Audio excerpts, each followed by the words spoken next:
আজ আমরা বিশেষভাবে সৌভাগ্যবান এবং সম্মানিত যে বাংলাদেশের তিনবারের নির্বাচিত প্রধানমন্ত্রী বীর মুক্তিযোদ্ধা শহীদ রাষ্ট্রপতি জিয়াউর রহমানের স্ত্রী বেগম খালেদা জিয়া আজ এখানে আমাদের মধ্যে উপস্থিত আছেন।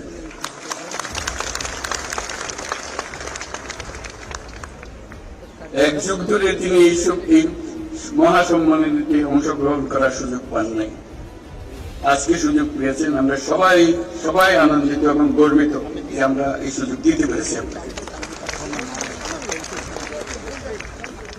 শারীরিক অসুস্থতা সত্ত্বেও এই বিশেষ দিবসে সবার সঙ্গে শরীর খাওয়ার জন্য আপনাকে আবারও ধন্যবাদ।